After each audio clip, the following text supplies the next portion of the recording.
We made it through Monday. It's Monday afternoon, 4:30, 28th of October. Now, for those of you who hate hearing about when Christmas is coming, let me just get you to close your ears right now. La la la la la. In this time, in 3 months' time, Christmas will be done. I just find that amusing. I really don't enjoy all of the social media reminders about Christmas. I think it helps put us into a frenzy and a panic about what's going on. It's not like we don't expect Christmas to turn up. It's been turning up for the same time every year, ever since I was born, and for about 2,000 years before I was born.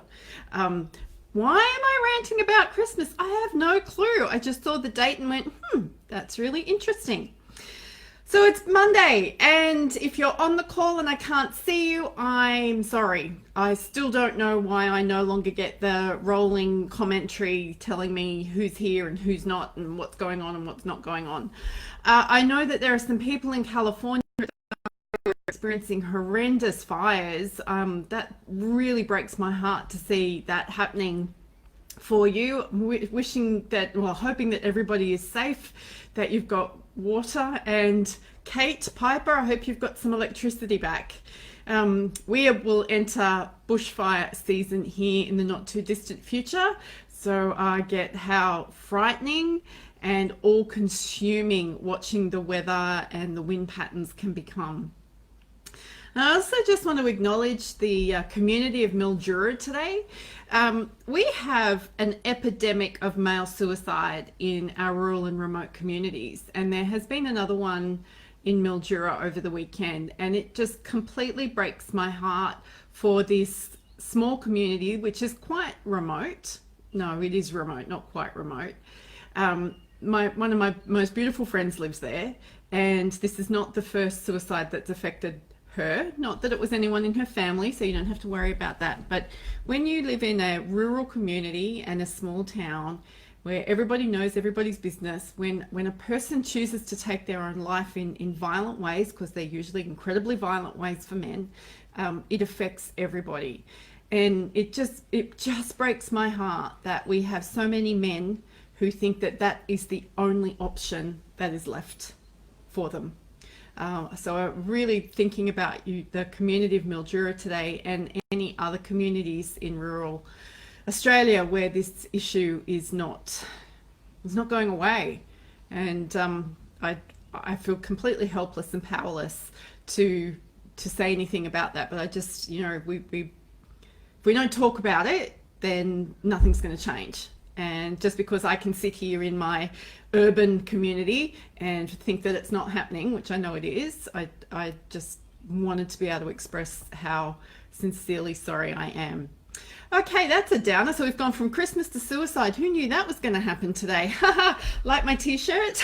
Maybe that's why, because of the hashtag that's on my shirt today. I picked this up at the Therapy Reimagine conference. As soon as I saw it, I was like, I am getting that. That is a very, very cool thing for me to be having. So still can't see who's on. Really wish we got the scrolling feature back, because I'm assuming Jill Johnson Young is going to turn up and she will have something incredibly powerful to say about the trauma and suicides that are being experienced here. So anything to do with grief and loss and now dementia, we talk to Jill, because that's her bailiwick. But I wanted to talk into pricing today, and I've probably spoken about this before, but I know that I've got new watchers, new listeners since I've been in LA last week. And I was watching a couple of conversations happen in Facebook communities and questions that were being asked of me, and I think we need to go back and revisit this. A lot of people are spending a lot of time researching and agonizing about how much they should be charging for their services. They are asking what they think are quite sensible questions, which is, how much will my people pay? How much will my community afford? And what is it? Yeah, so they're going out to market trying to compare themselves to what other therapists or other clinicians are charging, trying to get a sense of what the market will actually allow them to, will tolerate. And I I can see so much angst and time and effort being spent on all of this market research to come up with this magical formula that will tell you what it is you should be charging. And then from that, there is this false sense of security that if you pick that number, if you get that formula right and pick that number, then everybody is going to pay that. I am here to tell you that is complete crap, utter garbage, and please stop wasting your time on it.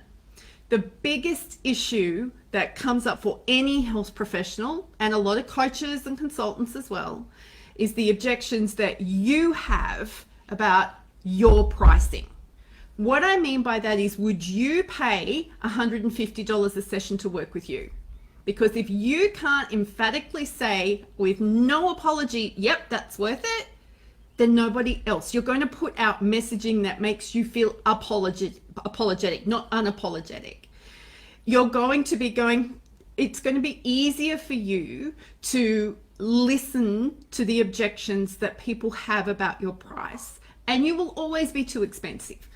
I can assure you, I have tested this out. I have offered one-on-one coaching sessions to people for $20 an hour. Not doing that ever again. That is not an offer. I wanted to prove a point, and they still told me it was too expensive.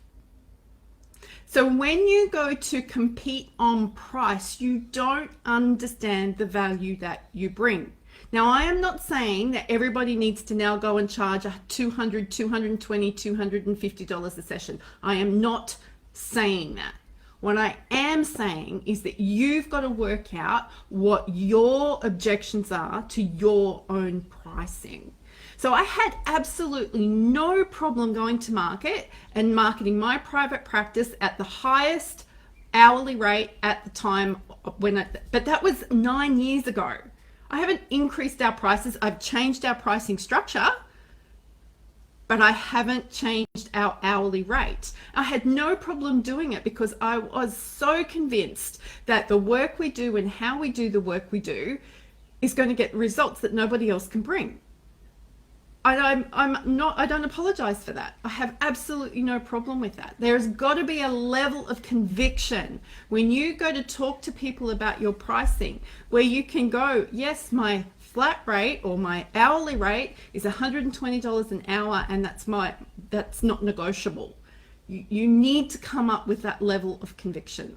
So yes, you need to be aware of what your market can tolerate. So if you're looking at working, with single mums who aren't at work, their capacity to pay is going to be a little bit different than if you're working with corporate-driven women. Or if you've got funding opportunities coming out of one government department but not another government department, or one state and not another state, yes, that stuff is important. But please understand that there is no magical pricing formula. It's got to come from within you, from a place of conviction, a place in your heart that allows you to know that I can stand up and go, yeah, I know I'm worth this. And for some of you, that might be less than what you're currently doing because you really can't get it over the line. So there we go, some butt-kicking love from the JoJo today, wanting to make sure that we have serious conversations about pricing, and that you can finally let go of some of the tension about trying to do it right and understand what you need to do for you, because this is one of those issues that you can't superimpose somebody else's opinion on yourself. Just thought I'd let you know that. And now I'm looking forward to all the hate mail that I'm going to get from all the other people who say, but there is a magic formula. Yeah, don't really think there is. So that's Monday. Looking forward to a Tuesday, which will be tomorrow. Hurrah, I get a Tuesday. Last week I lost a Tuesday. This week I'm getting a Tuesday. I got quite a lot of delivery happening tomorrow, so I might go and plan my schedule and make sure all the people are ready to turn up and hit the ground running. So until I see you tomorrow, go be your awesome self.